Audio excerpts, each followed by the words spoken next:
off at one point. But again, if anybody did watch it and can give us, because there might be more that was said, I only saw it up to the point where she just started watching what's her face, Angie in the morning. Yeah, I do think from what I've heard this morning, EQ handled it really well and she was quite emotional. I think a lot of people have gone around saying, oh, she just got loads of gifts out of it, which I think it's a bit unfair to say because I think she has such a big platform that even replaying that has a big effect and more people get to know what's happening. Exactly. She could have gone on to just do a really fun live and show loads of different clips, but she sat there and literally you could see that it was affecting her. Yeah. And I'm definitely not an EQ. I'm not someone who defends her easily. But yeah, maybe she should have but yeah, maybe she should have I have also got family to feed. Yeah. But it doesn't take away from what I'm doing on the app. And it is a bit like, well, if other people are making thousands off here, like, and I'm making like £10 a live, then I don't particularly feel like it should really be an issue. But I agree. Mum, Yeah. what did it see? What's on TV? Right, I've got to go and put the TV back on for the little one. 1 second. That's all right, darling. That's all right, Observer. So the Observer said anyway, the video is all up on their YouTube account. If you do want to watch all of that live last night, like I said, if anyone did watch it all and can come and just share a bit more, I watched an hour and 45, and we were live and we were all talking about it. But then I went to bed. So if you can share any more thoughts on what was said, that would be really helpful. Let's get Frankie up here. Vic just subscribed. Big up, Vic. Thank you. Hello, for lovely. darling. Good Hey, morning. Frankie. How are you? Pissed off. I still can't find my keys. Oh my God. Can't Say a get prayer into to Saint flipping Anthony. conservatory. Do you know what the prayer is that you need to say? I'll text you it. I'll send you a message. Yeah, I will. It works every time. Hello, Hayley. Hi, darling. Did you watch it all last night, Frankie? Or did So you I go watched to half of it. As someone who is in remission from non-Hodgkin's, it really it made me very, very upset to watch. And I think EQ is. I'm not a biggest fan, and she's not my biggest fan either. She's a friend of my sister's. Oh, okay. We don't get on really, but I have massive respect for her. I think she's out with it well, and she did get emotional, and I just had to turn off. But I think dragging people's health and stuff online, it's become like a circus where everyone's like watching, and I just can't get behind it. Like I liked it at first because I got ADHD, and I was like the drama, feature, and you're like, but this is just, it's just too much now. People's personal lives, people's, it's very upsetting. I'm nearly crying. It's very upsetting. It's awful. It is. And I've said before, and you guys know, I live with a rare form of cancer myself, so I found all of it massively triggering yesterday, and it probably did take a lot out of me yesterday as well. And again, that I still haven't even watched the cockapoo thing because it just all was really heavy. And then to see other creators like Flangy, basically pissing all over it and just saying, where's the receipts? Show me the receipts. I want to see receipts. And it's like, how can you be this callous and have no empathy and understand this situation? And the fact that we are talking about a woman who is stage 4, end of life, and you still carry on with that mean girl energy. I just find it really disappointing, honestly. I don't know how Angie demanded receipts off the woman who's dying of cancer, but yet held her live on Lisa Marie with no receipts. Yeah. Yeah, I agree. So serious. And I'll just say a point quickly because I'm going to use every platform I can to say it. I have actually seen all of the receipts off Lisa Marie. Yeah. And I received about 500 screenshots last night. And a lot of the facts that they're saying, so for 100%, Lisa is not the only one who's accused this man of R-word. Mm-hmm. He has had several children come forward, which I think should be mentioned. Yeah. Her children were hurt by the father, and it was recognised in a court of law and a list of injuries, which I'm not going to go into because it's not my business, but that was something Cockapoo kept throwing out yesterday. It was all Lisa, never happened. This man has never been in any trouble. He's never been in prison. That is absolute crap. I also received a copy of the Jeremy Kyle show that her family dragged her onto to call her a liar. Yes, I saw that. Yeah, and it shows the lie detector coming back. Yeah. And it shows that the uncle had cheated on his wife several times, but it just said that he'd had sexual contact with someone else, but it didn't say who. And Lisa obviously was in tears when the results come out, as if like she had been vindicated that Elise wasn't a good person, and the wife was going, oh, I don't care what the results say, I don't care what the results say. I also saw proof that her uncle did out a photo of her topless, and he had scribbled all over the top of the photo, like, take this photo, do whatever you want with this SLUT's photo. I saw photos where they wished her kids dead. I saw voice notes where they were just literally saying the most horrific, disgusting things to her as a family members. I can't at the moment say that Cockapoo is definitely who she says she is, but I would be led to believe the fact that when I had the argument with Cockapoo yesterday, she kept saying, wow, the ex-partner, he has never done anything wrong. He's never hurt those kids. He's never been in prison. Why are you defending a man you've never met if he's not your nephew? Because all the people I saw yesterday, which most of them were in the children's words of what had happened, and the courts recognised that. And Lisa's given me the go-ahead. She pulled me up on a few lives yesterday just to say what I'd seen. Now, I have no reason to lie. Canadian Angie had a live yesterday. I went into the comments and they were all saying how I was going to expose all this paperwork. That is never going to happen on my platform. I am never, ever going to take this paperwork that includes the names and what's happened to children on my stuff. Never. That's not who I am. I wanted to see it. Yeah, I wanted to see it, so I knew I was back in the right fight. And Lisa wanted to show somebody. But I told her from scratch, like, I ain't doing nothing with this. I'm never going to do anything with it. This is your story. It's not mine.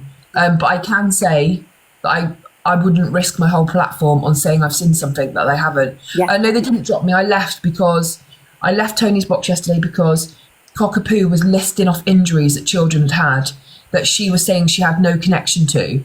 And in 2 or 3 years, these children are going to be using social media, and their clips about their injuries are saved all over YouTube. I never saw that. Oh, God. Yeah, she was listed, like, I can't even say it on here. I won't let the words leave my mouth. But the thing she was saying, these kids have been through, and she's screaming like it's not the father. And I'm saying to her, you're a vile bitch. What are you doing? And, No Face was there. Tony was there. All these people who are there, whose platform is to protect children. And no one unmuted and said, why are we doing this to kids? So I've just literally at this stage unfollowed these people and just been like, no, because I can't be the only one who is doing exposures and standing up for children, and that's is standing on business and then not hanging around people destroying people who are 11 when they were victimised. I don't get it. No, I'm with you. Hayley, I don't know if I've told you, like, I'll try and say it TikTok safe, but I went through stuff from when I was 4 with my mum's dad, and it ended up with my mum taking her own life when we were kids. So I think historical is hard to prove, but believe the victims, because kids don't say stuff like that for no reason. So I find it incredibly, You've got to look at the fact that 95% of kids will get abused by family members or people they know through their family. And you've got to look at the fact that any historical crime, especially a sex crime that you come forward with, you don't have any evidence of that. She was 11. So she's coming out at 18. And the first thing we want to do is point and go, you're lying. But what the aunties didn't mention was the fact there was 2 other victims. So then that makes that a pattern. And some of the messages they'd sent her, and they 2 other people with me that I prove, who were there at the time as well. So so there's 2 other people that it's happened to, young girls who were like now Lisa's age, they were children at the time, and I've seen their whole conversations about what happened. So they didn't mention that. So actually what you're doing is you're defending a man who has previous, and Cockapoo was screaming about it as well. And if she doesn't know these people, she's never met this man. And the auntie who was in the box, right, after what Lisa said has happened to her, has statuses on Facebook saying this trollop even sleeps with her own family. Knowing what had happened to her at 11. Now, part of the live, they actually had a conversation saying, well, Lisa was really promiscuous because at 12 she'd had an adult boyfriend. And when asked what they'd done about that, why is that the kids' fault? How was that? They did nothing. They did nothing to stop it. They did nothing to stop it. But now they're using that against her as an adult. And they were saying this on the live, and not Angie, not Cockapoo, not anyone said too much. Like, because let's talk about it. When you're under 16 or under 18, but under 16, no matter what relationships you're in, it's non-consensual and it's a crime. Exactly. So why are we bringing that up? The blame falls on the adults every time, of course. I'd say even under 18. I know 16 is the age, but yeah. Yeah. 100%. Like, do you know what I mean? That's like me coming on here complaining to you guys, going, "Oh, my 11-year-old daughter's got a 36-year-old boyfriend. It's awful." And you're sat there going, "What are you doing?" Yeah. Like, because I would be out with a shotgun. Do you know what I mean? Like, what are you doing? Same. Like, Right behind you use that as a point to prove she's a liar? Like, you're using like all of her childhood trauma. Like, so upsetting. Oh. It is upsetting. It genuinely is upsetting. But the question people have got to ask is, what is Cockapoo's fighting this if she's not Jenny Blackshaw? Exactly. Why is there so much vim and energy for this if it's not you? Yeah. I think her family members. But why are you sticking up for this man who you've never met? Because surely you'd be like, Lisa's this, Lisa's that. I don't know what he's done. I've never met him.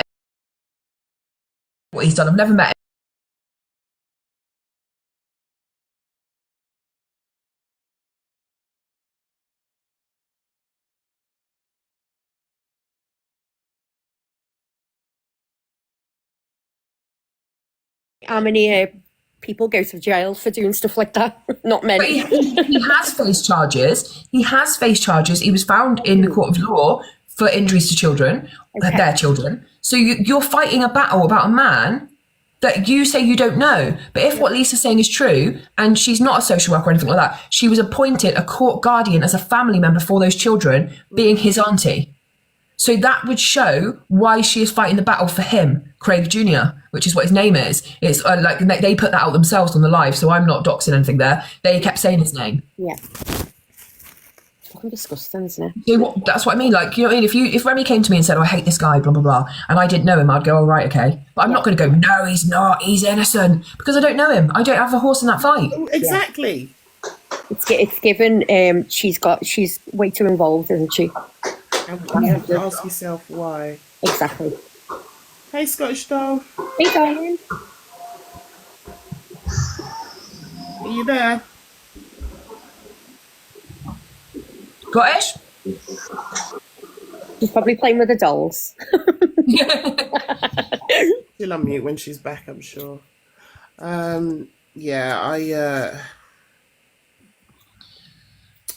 I genuinely, I just don't really have much words. The whole thing is so heavy, isn't it, Remi? It's really heavy.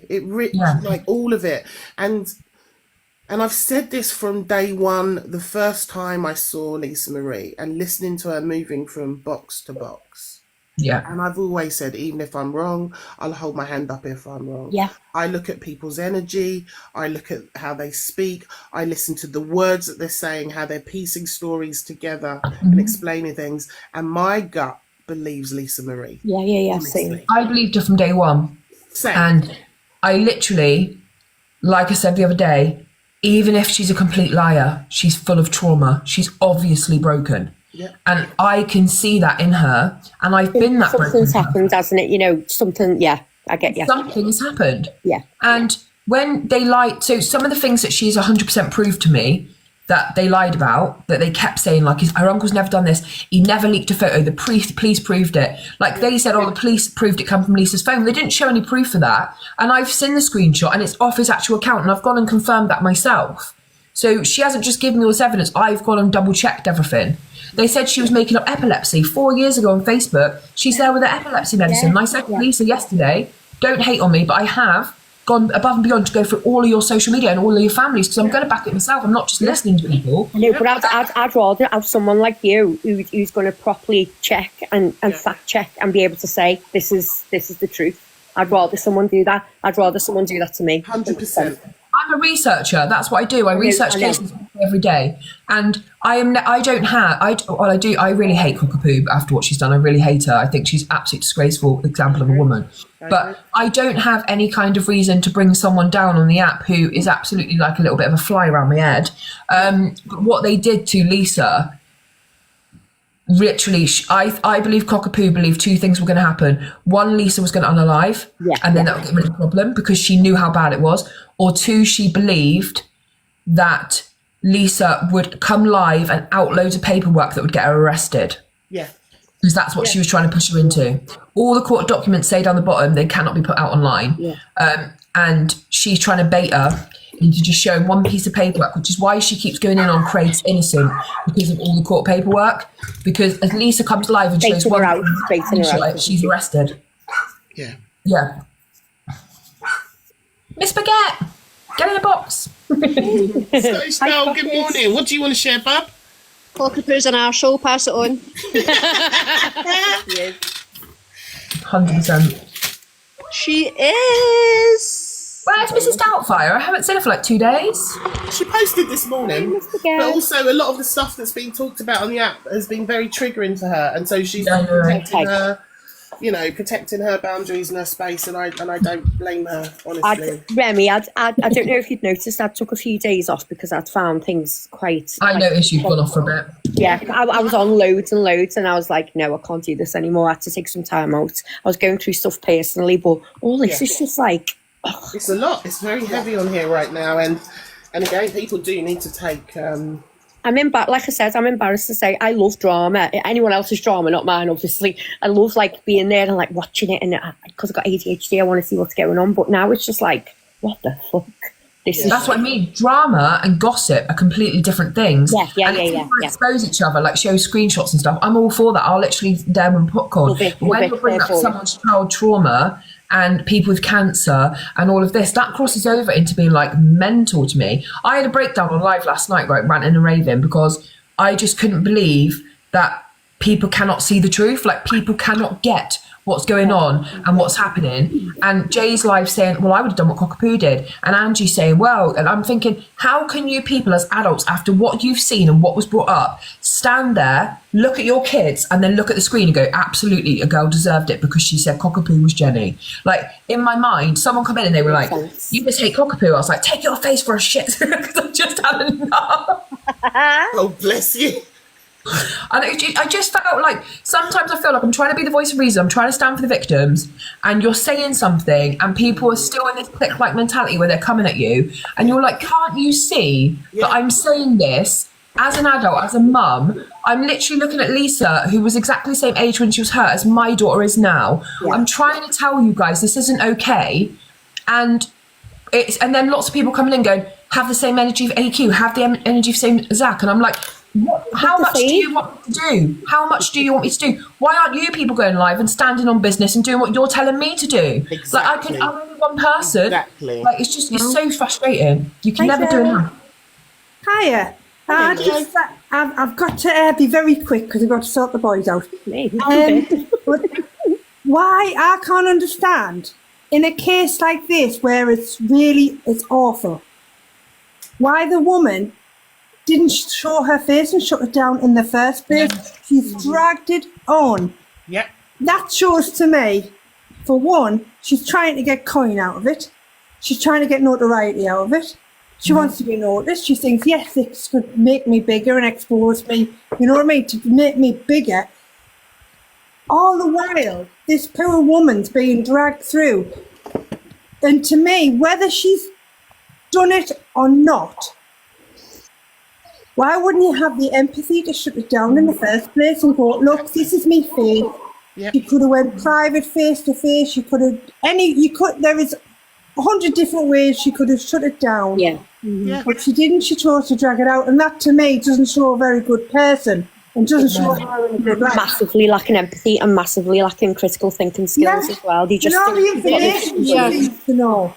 Did anybody hear, like, Karen McCash yesterday, I think, when she was in that No Faces, and he said to her, why don't you just show your face if your job's not at that? And you could hear the panic in her voice, like, I'm just not going to. And I'm like, Listen, we've all got real lives, we've all got jobs, we've all got stuff going on. Well, I would have shut it down.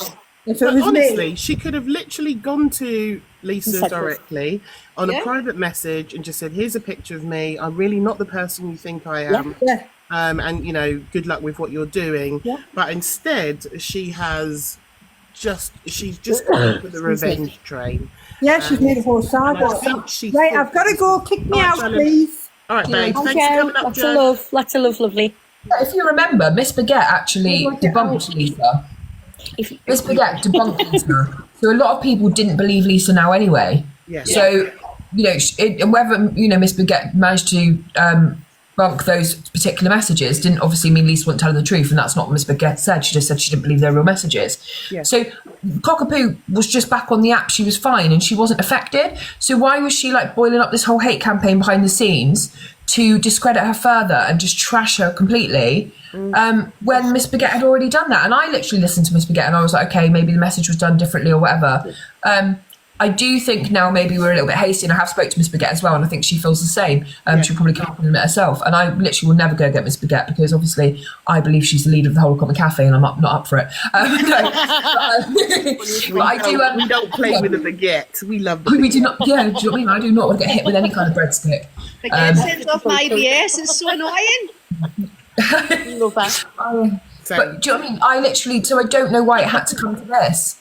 Like, if you debunk something, and Lisa was kind of coming live, she was obviously having breakdowns and stuff like that, and it was just kind of like everyone, there wasn't loads of people in her room, she wasn't still going on about it, so why come back with all of that unless you keep thinking there are, even one person thinks I'm Jay Blackshaw and I need to destroy that right now? It makes no sense. Yeah, and again, even if she did lie about those messages, it still doesn't mean she was lying about what happened to her when she was... Exactly, 100%. You know, do a lot of clutching onto it, like they're not letting go. I don't understand. No, I don't. It's nothing to do with the other. Yeah, I agree. You do a lot of stuff when you're traumatised as well. So I wouldn't blame her if she had. Yeah. What do you like to share, Gemma, darling? The thing that gets me is they go on about how people keep silencing victims. Yes. What they literally did to Lisa Marie was try and silence her, and they've done it to like so many other victims by doing that. Because who's going to want to come forward having experienced anything similar? It's just ridiculous to me. Like, stand on your ground if you're going to stand up for something. Don't say you're the voice of reason when you literally are evil. Yeah. She was That's the issue. panicking yesterday. She was starting to swear and shout and raise her voice, and you could hear the and Karma Kaz was like, this is going to get worse for you because you're just not showing your face and you've got no reason not. And everybody's like, but she deserves privacy. But if you're that affected that somebody thinking you're somebody else, just put your face on then. Yeah. Exactly. Do we really though deserve privacy on social media? So in a world where there's so many like predators and stuff, do we, if we're going to put ourselves out there, deserve the right to withhold ourselves if we're going to come live and start exposing other people and their pain? So Lisa didn't get that privacy. Lisa wasn't allowed to keep her child essay to herself or put it out in her own words. So Cockapoo had no right to do that when she's hiding. And she could be anyone. She could either be Jenny Blackshaw or some kind of criminal. She could be a bad person. She could be someone we would recognise. So the fact of the matter is that she's so staunch on keeping herself hidden. I would never expose anybody else without turning on my camera. Like I said to Jay yesterday, Jay wanted me to go over to her platform for an argument. I said, you can come over to mine, I'll drop everyone down and you will turn on your camera and look at me like a woman and we'll talk. But if you're going to come behind the green screen because it's easier for you to gob off, I ain't doing it. Like, and I'm certainly not coming over to your platform where you've called me. Like, if I'm here, you'll not block me. You can come over and have a chat. You could have done it for like 2 seconds as well. I think Remi said it yesterday. A 2 second turn on your camera, turn it off. Just who you are. And Bea asked her yesterday, sorry, it's my child, like, are you proud of what you've done? And she was still trying to defend it, like, oh, well, it could have been handled better, but yeah. I'm like, so if that girl done something to herself, would you be happy to stand up in a court and say, well, I'm still proud I've done it? Because she said I'm Jenny Blackshaw, but I'm not. Yeah, that's what I mean. I would find it funny if I was trying to hide myself and Frankie said, oh, you know, she's this girl from my local area who works in a shop. I'd be like, well, they still don't know who I am and they're just talking shit, so it's fine. And I would find it quite funny. And then, you know, I'd even be planting everywhere that I was someone I wasn't. That's exactly, you know what, I'd do the same. I literally find it hilarious. And Angie said that yesterday in her live, like, before Lisa jumped in, she went, I'd be like, fucking yes, this is great, like, full jaw, like. And then Lisa, and again, I have to give Canadian Angie credit because she did stick up for her yesterday and she was defending her and saying, don't go in Ferrell's box, why, like, don't do this, like, you know, I'm like, that's the worst place she could have went.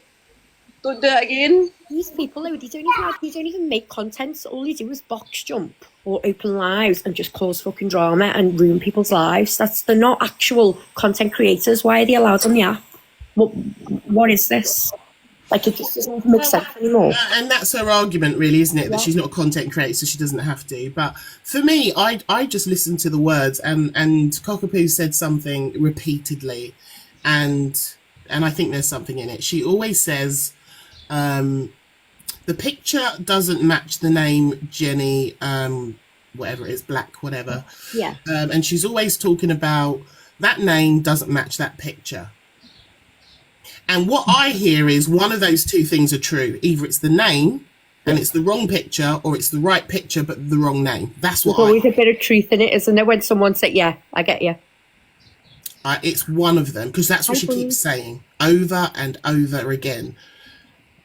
I think it's worse that she doesn't show her face, that she's not a content creator, because obviously I make content, yeah, so obviously if I come in your box, yeah, I can stand on whatever I want to say, but then I have to go back to my own page and stand behind what I've created. So I can't talk on victims and then come on here and be like, oh yeah, Lisa wants this and that. But when you don't create content and you can go from box to box and you can be absolutely horrific. And I tested it the other day. So I tested going into a box with my camera off, and it was so much easier to just like hold myself and do what I needed to do, like the Alex Brigham thing. I thought, I'm not putting on my camera because I'll go bright red, I'll get shaky because I'm angry, and it'll literally come across badly. So I thought I'll turn off my box, and I managed to literally dead him straight away, because it is easier to turn off your camera and just be vile and do all those different things. Yeah. And then, do you know what I mean? She said yesterday on Jay's live in the comments, whatever, she was saying I was using her for clout. I was like, Cockapoo, my platform is about 1 million times bigger than yours. I've literally got views coming out of my arse. Clout chaser. The reason it's me speaking out on this is because I'm already established, I know, and no one else will be allowed an opinion because you'll call them clout chasers. Do you know what I mean? What are they clouting off? The fact that you're causing so much drama, you pretend you... I've never met anyone say how well spoken they are constantly. Like, do you know what I mean? Why you keep telling people? She's got her camera off so she could be sat there in bloody a 1980s shell suit with a top knot and a fan. We wouldn't know. But she has to keep saying, she said yesterday on the live again, I know why people don't like me. It's because I'm so well spoken. And it's like, people don't like you because you're a CUNT. It's nothing to do with your voice. Like, no one else uses their poshness, their background, their education to dumb other people. Like, that's the problem. She keeps slipping that bit. She kept saying yesterday, me, and people were saying, but if it's not you, why do you care? And she kept, no, they're attacking me, they're discrediting me. I'm like, but if it's not you, why do you keep saying me? Makes no sense. Yeah, it's just you don't. She's trying to push. Like, yeah, I'm really, really above all of you guys, and I literally speak so well. Do you know what I mean? It's just like bowing down to you, Hayley. I speak quite well. I'm a council estate kid, but I speak really well, especially on the phone. I've got a phone voice that's like awesome, and I'm just like, hello. But I literally was raised on a council estate with a one-parent family, and I've been through bare shit. I'm living in a refuge house now, but I still speak well. But it doesn't make me thing, does it? Makes you think you're better than everyone else. Yeah. I had a great upbringing and I speak really, really, really common. So I'm here, Lou. I'm just listening. A condescending prick. I could talk like this as if I went to Glasgow University, you know, but I don't because I'm not a cow. I know, yeah. I'm not a Kent. I think you can do it. So probably when she comes off, she's like, Simon! TikTok know who I am, Simon! Taking out of a bottle of wine. Jodie says in the chat, I'm very well educated and I speak like a chav. I like the one that says I speak like a farmer. Classist, isn't it? It's giving classist massively. Vivian said I speak like a farmer and I don't have a tractor. I live near farms. Oh yeah, it's dear. I think going back to like anyone that turns around and says that you don't have the same energy for EQ and Zach, it's completely different situations. Like, yes, Zach's is off the back of his trauma, but he's been open and honest about his situation throughout the whole thing without bringing up names. Whereas Lisa has essentially had her, I can't think of the word, it's too early for me. But she's basically she hasn't had the choice of having that put up there by herself. So of course you're going to have a different energy coming towards that than say whatever EQ or Zach has done. Yeah. You know what I mean? Yeah. Lisa could be lying about absolutely everything, right? But it still doesn't prove that Cockapoo is not Jenny Blackshaw, whoever. Exactly. No, exactly. The evidence to prove that's not who she is. So she can drag out everything that she wasn't potty trained until she was fucking 15. Shush! It means nothing! That was so real. Children! Thank you, Liz. Thanks, Bob. Fun children. Put the kids on Run the kids. with the Tories and the EDL. Yeah, see, what Dolly says is Cockapoo has convinced me that she's Jenny. And I feel the same, like Dalf protests too much. Do you know what I mean? You've actually done something now. If you'd left it, it'd been fine. But now you've actually shown too much of yourself. Yeah. And now people probably know you are. Scottish. Yeah. I'm going to drop down, but I just want to give big love to you guys and big love to Oh, big Lisa love, and Gemma. Zach and everyone else that's having to go through it this weekend. It's a lot. Massive It really love. is a lot, and especially Soph. Bless her heart. Happy bank holiday weekend, by the way, darling. See you later. Oh, you as well, love. Thank And you. Gemma, I've just followed you back, darling. I mean, I'm very unimportant, but I've just followed you back. And thanks for being in the room. In the Oh, yeah, Gemma, I'll follow you one sec. Oh, thank you. darling. Thanks for I've got you. It was my first time coming up anywhere, and I was like, ah! Ah, well, you did really well, and you're always welcome to come in here and come in the box. We don't scream Oh, at thank you. each other, really. Well, thank you for having such a safe environment for everyone to feel welcome to come up and have their opinion on everything. You guys are amazing. Remy's and Hayley's spaces are always safe. Every time. I followed you back, Gemma. God Big bless love you. fun. If anyone else wants to come up and share your views, you can talk about. We can talk about. So what happened with Mama Kaz then? What was the mod thing? I missed all that. Does anyone, or is that like old news now? I'm still trying to catch up. I know, I've just, my head was like fried. What happened with her? Who wants to tell her? Because I'm out. Is it too long? Shall I look it up? I think in a nutshell, the woman has terminal cancer, and Mama has manipulated her and made her basically kind So of. she's involved in that as well. In the, yeah. I think she made her kind of like work for free. Like, I need you to do this. I need you to make I think appointments. I saw that, yeah. And there was a lot of like horrible messages, and then Kaz just came on like me, like how does she think her having cancer made me feel, and it just made it 10 times worse. I'll look it up. I'll have a look. Yeah, the woman had done. It'd been things like the woman had just got out of a coma because she'd been really ill, and Mama Kaz had phoned her straight away and went, "I'm so glad you woke up because there's loads of work we need to do on my business." And the woman would be like, "I'm not in a good place." And there was times when she was like threatening to SH if the woman didn't do what she wanted and all of that. Oh, gosh. I'll look it up. It's probably too heavy for a morning, but yeah, I'll look it up. Yeah, Observer's got it all. It's very in depth. Is it on YouTube? Yes. Yeah. Yeah, I'll look it up. Don't worry. Everything's on there, and so that happened. So many different layers, isn't there, to what's gone on? There's just Well, so that happened, and then the next day there was the attempt to kind of, because Zach was involved in exposing what happened with Mama Kaz and Sophie. The next day, Pearl then sparked up a live trying to discredit and expose Zach. So that happened sort of as a, you know, a two fingers up to make him look like the bad guy. Again, it's all on YouTube. If I really like Zach, you know. I never used to follow him. Since I've been with you, Remi, I've followed him, and I think he's such a nice guy, such a good guy. He's lovely. But Zach never mentioned who the women were or their names, and then 2 weeks ago, stop it, Scottish soldier with my kids. TikTok is TikTok is very important right now. there's going to be reports out soon that's Yeah, look the finger away then. terrible, mother. Someone take me seriously here. But he's never, I just get that chopped at me. Zach's never mentioned their names or who they are, and then the girl jumps in Angie's box like, this is who I am, blah, blah, blah, this is my name, this is my daughter's name, here's what's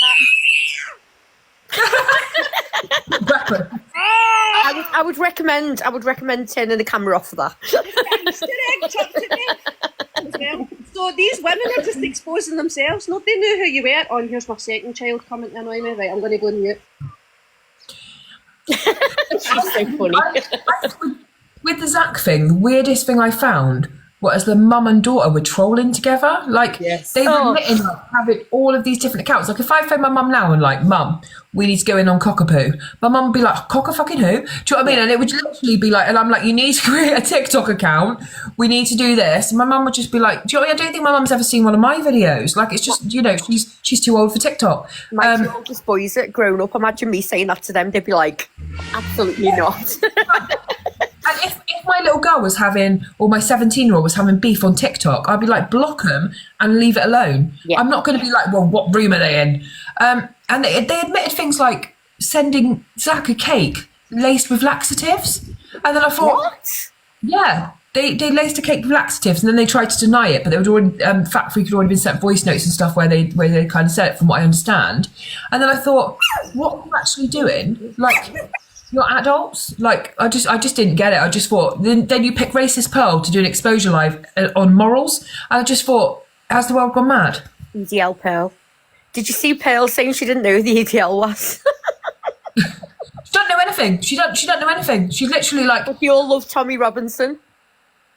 Literally, you ask Pearl a question, and she's like, she's okay to talk about like ethnic cleansing and that. She knows all about that. Oh, but you ask her, I mean, she's like, oh, yeah. I don't know. I don't know my Barbie. It's just like, okay. Paigey fucking was so she was insane. It was brilliant when Paigey went in. She just put them all to sleep, but they were all jumping on her. And I was like, no, Paigey, come out, please, protect yourself. But yeah, they're all just dickheads, aren't they? That's what I think. Stop is people go like Paige and Tori need to protect themselves. I know. And everyone like that, everyone in that situation. Like, I would never go to Angie's box to have an opinion. Like, because it's not becoming of me. Yeah. So you cannot educate some people, and I understand some people, like, there's still things I don't know and I need to be educated, but I would never put myself in certain situations, because you're never going to come off looking well, because people aren't going to listen. So then you're raising your voice, you're trying to get your point across, and then they're like, you're really aggressive, and then you get even more frustrated. People need to, like, now recognise the bad people, and then just block, and then move on. As Remi said, just get rid. Or fire up your own live and have your opinion. Yeah, and you can then do it in a calm way where you can control your environment, which is really important. Right, very important announcement. Go on, Rem. How the fuck do I take this effect off of my face? I can't turn my box off. I can't. Oh my God. How do I Why get it off? so old? I need help. I'm terrible, I am. I can't. Can't wait to see Hayley showing off now. I just can't. You put this bloody filter off. You put the effect on, and then you click on it, and then press the button that's like a circle with a line through it. Right, say that again, Hayley. Sorry, babe. Say that again. At the end of the, you need to get the circle with the line through it. It just takes all things off. Where do I get that? Go to into the effects again. Is that an enhance? Oh, there we go. Effects. I found it. Yeah. That's my guy. Jodie Geeky's got a massive announcement to make. Go on, Jodie. Hi, Jodie. Hello. Haley has been messaging me on MSN back in the day. She kept asking me my age, sex, location. She sent it to me 90 times. Bloody ASL. Yeah. Do you sent it to me 90 times in a row. I've been exposed already. Expose Hayley Comet. Not the ASL. We need to. It's too heavy, isn't it? Jake sent me loads of aubergines on MSN. Not the aubergines. Yeah. Always aubergines. All the aubergines. But it was Mental Health Webs that downloaded it on my laptop. I was trying to find like a fake chat generator for MSN, but I think it's too old. I think we're just exposing our age. Because it went back to like Facebook Messenger, and that's it. I was like, oh shit. This is middle-aged mum chat, this is. Vodka right now nudged me. Oh, you bitch. I've got some more people requesting to come out. I've been trying to expose myself to facts, and he's having none of it. I know stuff about Fact Freak. Try to expose me. We love all exposures. It's all lies, but I can expose them. Oh, right, we've got 470 people here. If you are not following, please give us a follow. We cover gossip on this show and FYP. And when it gets too heavy, I normally just run away because it stresses me out. But everyone's welcome to come up and have their view. And we're talking mostly right now about the exposures that have happened this week. There was the Mama Kaz exposure. There was the Zach exposure. And then exposure. Oh, if you could mute, if you're echoing. And then there was Evil Queen last night doing a bit of an exposure on Angie, but I don't know if it was really an exposure, if it was more just calling her out on her bullshit basically. And the gist of what I got from Evil Queen mostly last night was really saying that Angie isn't a lone wolf, that Angie is in with the clique, as in she's friends with Jay, Miss Red, Luke, and the reason why these things keep popping up in her room is because she is part of the clique. That person I tried to bring up for some reason just now wasn't connecting. So that's really what we're talking about. And if you, Keza, until they turned against her and kicked her out of the clique, but now she's back in with the clique. So if you do want to come up and you want to just share your thoughts, it doesn't have to be it can be the opposite of what we're saying. You can have your own views. We're not squashing other opinions. Everyone is welcome to come and share, unless they're a dickhead. Hi, Loz. Hi, morning. I just wanted to come on and speak about Lisa Marie. Oh yeah. And that really Angie and Cockapoo should have done their due diligence before that vile live. Last night I found Lisa on the Jeremy Kyle show when she was 20. So it was in 2018. And it was her mother that wanted her to go on to Jeremy Kyle, calling her a liar. And that was her second appearance. The first time Lisa was on Jeremy Kyle was because she was accused that her little girl wasn't the father's, and she did a lie detector test and she passed. He is the father. Then the mother made her go and do another Jeremy Kyle show, calling her out, saying that her daughter wasn't ill. So on the programme that I watched last night, there was Lisa and her then partner. Yeah. And then Lisa's mother, Lisa's granny, the abuser, the uncle, and Kirsty. And there was lie detector tests taken.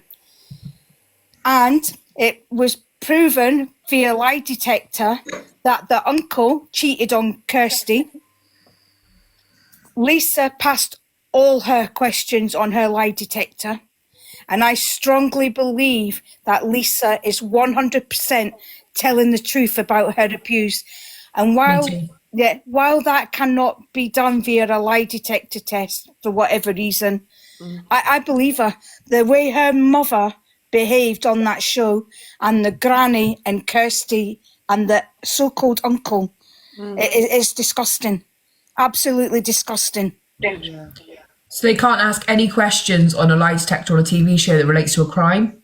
Yeah, so not like they wouldn't cover anything like child SA. So that's why they wouldn't have asked her about that.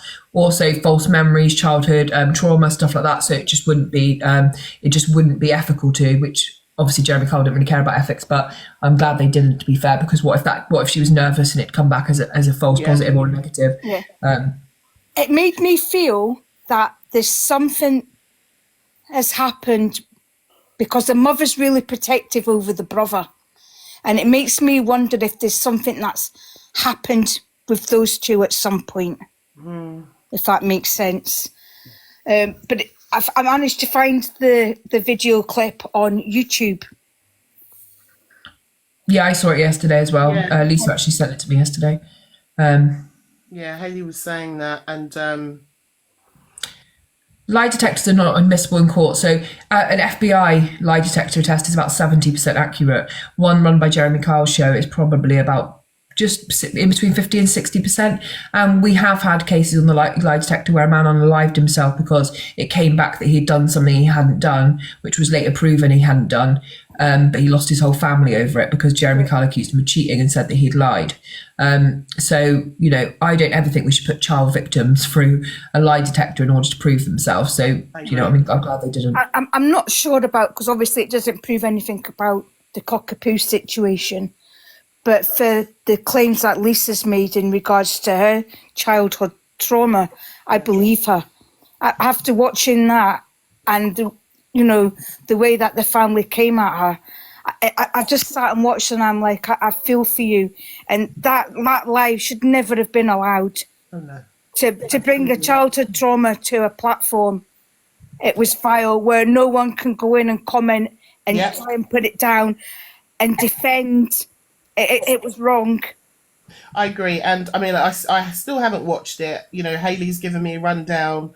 I've seen Hayley talking about it, and I've seen lots of people talking about it. And I think the thing that really sticks in my awe is this idea that because there was a photo of Hayley with her uncle, it was her uncle. They showed photographs. Yeah, her uncle. And it was this, again, you know, it's this idea that because she was in a photo with her uncle, that therefore it proved that nothing could have happened because they were stood side by side.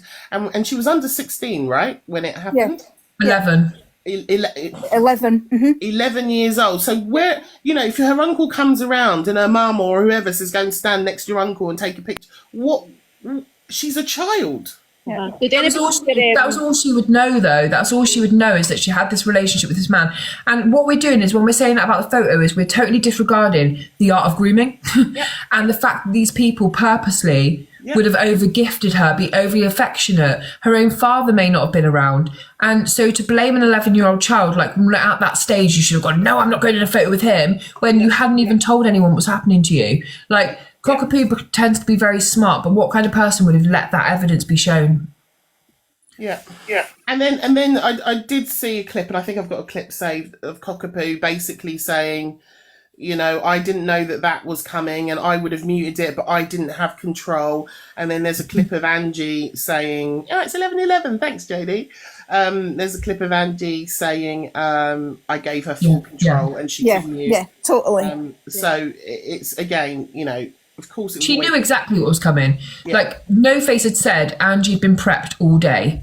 Yeah. So she had been prepped with exactly what was coming, what was being shown, what was going to happen. Now, when I asked No Face what was going to happen, he gave me some examples of what was going to come up. Yeah. So they knew what was going to come up. It wasn't a shock or a surprise. And Cockapoo kept saying to the woman, show that photo again, show the letter again, explain it again. So why are you asking her to reiterate something which you wish she hadn't have said? Like, she was leading the whole thing, exactly. Like, and then the other auntie was getting really, really angry, and she was trying to, like, kind of calm her down and be like, can you show that picture again? And she's like, here's one with him at Christmas. And look, why would she let her put her arm around him? And I thought, oh my God, you're actually disgusting people. Like, you're actually defending a predator instead of her. Yorkshire Rose jumped in at that point, and she said, I don't know if it was maybe her stepdad or was it her dad, had been doing that to her for years, and she said, I've got tons of pictures and you would never have thought anything, and they came in and they asked me, do you want to leave? And I could have got on that day in DNA, but I didn't, because I get told I'd be the bad one. So she totally debunked that, but they're still trying to defend it, like, this picture means nothing. But they're trying to imply a picture that Lisa's a liar. And I don't see how any of that so-called exposure clears Cockapoo. Doesn't. It doesn't. It puts her further in it, because what is your fight with this girl? Like, what? She kept saying, I've done my own background investigations. I've been to the police. I've been to them to confirm. I've even contacted this Jenny Blackshaw and told her what her image is being used for and all of this. And I thought, you know what I mean? It just made me want to do my own background investigation to show how it's done properly, because you've literally said you've been off the app for a couple of weeks, basically, because you've been digging into this girl's life, trying to bring up all of the bad stuff. You're contacting all these different people, dragging her kids into it. And then you come here and try to make out, well, actually, I'm a very good investigator. No, you've just got too much time on your hands. Perhaps it's time to get a job if that's what you're using your time off to do. Yep. Yeah. Totally agree. Charlie's up and Pinks is up. Hey, Charlie, how are you? Hi, can you hear me? Yeah, what would you like to say? Hello. Good morning. Yeah, I just wanted to, well, everything really. It's a shit show, isn't it? But yeah, the thing with Pearl's exposure, the thing that just really wound me up was the preamble from Pearl about, you know, I'm sitting here and all I'm doing is allowing her to use my platform and therefore I'm not doing anything wrong. Really just getting that in there, that she's been doing all this background research, which I highly doubt. She's not smart enough to have done any background research. So yeah, I just find that smug, matter-of-fact ego from her just so jarring. Yeah. And it's really just, she's clutching at straws to try and keep herself relevant. And can I just interrupt you for a sec, Charlie? Sorry to interrupt you, darling. For me, here's the thing, right? Cockapoo is friends with Miss J, who has the bunker, right? Which is by all senses right now more popular than her best mate, Miss Red's room, right? She's got the bunker. There is Mother Teresa. Who else is there? There's a couple of other people that they could have used, but they chose to do it with Pearl. So why wouldn't Cockapoo ask her friends with the bigger platform to do this, but instead to go and ask Pearl to do it? What are your thoughts on why that happened? I think it's because it's clear that Pearl's not capable of holding a non-biased safe space. And it's a shit show, so it will be, you know, she wouldn't be able to control any potential bullshit or things. She wouldn't question. You mean Angie or Pearl? Huh? We mean Angie or Pearl? Because everyone's saying Pearl. It was Angie. Well, for Pearl, well, for both, really. For the Cockapoo thing on Angie's live, that's because Angie's never got control of that room. It's a really dangerous room, and it's not a safe space at all. Angie is a complete flip-flop. She just likes to play devil's advocate for the views and for the drama, to sort of keep the fire of the drama stoked, basically, doesn't she? By saying, oh, I need evidence and disbelieving people even when there is evidence, and questioning victims. And with the Zach exposure on Pearl's live, I just think that was just Pearl purely trying to keep herself relevant. Yeah. And making this big display of, look how fair I am. And all I'm doing is allowing someone to use my platform to share their story. It's just a load of shit, honestly. Yeah, absolutely. Sorry, guys, I got the names wrong with the Pearl and the Angie's room. Sorry. Yeah, Angie's room is just a highly dangerous, toxic place to be. I find myself drawn into watching sometimes, completely enraged, obviously, in the comments, furiously typing. Which, you know, mostly get ignored as well. And people are just allowed to run riot on there. And I really think that it's very important that TikTok implements something where people can't hold sensitive mental health or trauma-related debates unless they are a trauma-informed mental health practitioner. And even if that just means having a mental health first aid certificate, they're not hard to get. You can actually get them from local charities. We'll run days on them for free. Yeah. I got mine through our local Mind charity, and because I hold space for vulnerable women. But even when doing so, I have a registered mental health practitioner with me, because I just run singing circles and I'm not a registered mental health practitioner. Yeah. So we've got one there, and usually she doesn't have to do anything. But there are occasions when a woman that's got perinatal mental health problems is very vulnerable. I'm not qualified to hold that. And I know that's in real life, but these lives need to be stopped because it's really dangerous. They're not only really triggering, they're going to cause someone's mental health, or potentially many people's mental health, to seriously decline. Yeah, 100%. Can I follow up on Charlie? Yeah, go for it, Jake. Thank you. Charlie, it is Charlie, isn't it? I'm hugely supportive of what you say, and I think it's interesting because obviously when Loz was talking about the whole Jeremy Kyle stuff, for me, things just click into place even more around the dysfunctionality of family dynamics, right? And that's not a dig or an attack, but anyone who thinks Jeremy Kyle's show was ever the place to work through your challenges is massively mistaken. It was, again, a bear pit of just whipping people. If you watch it, because I've done mediation training, right? And we talked about it on the training, was saying, like, what he would do is he'd really rile you up, make you kick off, and then would sit down and say, oh, so things are really, really hard. And I think, if actually you just sat in the room together, or, if you meet once a week and you're just like, no, you've just literally wound them up. You've just got them so angry and frustrated. And then you play the hero because you calm it down at the end. But you made it worse yourself. That, Charlie, your point there around TikTok, the reason I'm saying that is the Jeremy Kyle show did have money. It had psychologists, it had counsellors, it had, I'm not saying it was effective, but TikTok doesn't have any of that, and Jeremy Kyle's show needs to be pulled off air. So if the Jeremy Kyle show, with its own mental health medical team, and it gave people rehab places and all that type of stuff, was not suitable to be on air, which it wasn't, then how on earth is TikTok then the place for this type of discussion around mental health, family dynamics, all those type of disputes? And the reason I went into Lisa Marie's live quite early on after this kicked off was the challenge for me there was she clearly just wanted to be heard. Yeah. So for me, the challenge wasn't whether Cockapoo is someone or not. It was that you've got someone here who wanted to be heard, who felt that people weren't listening to her. And obviously TikTok was whipped up because Cockapoo was quite a character, and Cockapoo quite liked the notoriety of popping up, having an essay, dropping down, being anonymous. So it was like a whole recipe for disaster that ultimately, and Scottish Joe, you've seen this plenty of times because you've been in her live, Lisa Marie's been the one picking up the pieces. Lisa Marie's been the one who's longer term impacted by the situation. And with respect to all of us, we move on. Well, exactly, and then there's no aftercare. We'll go to that, won't we? So. Sorry, can I keep seeing this, there's a couple of comments, the same person, I don't know who it is. Are we going to apologise? Are you going to be quiet? Are we going to apologise to Cockapoo?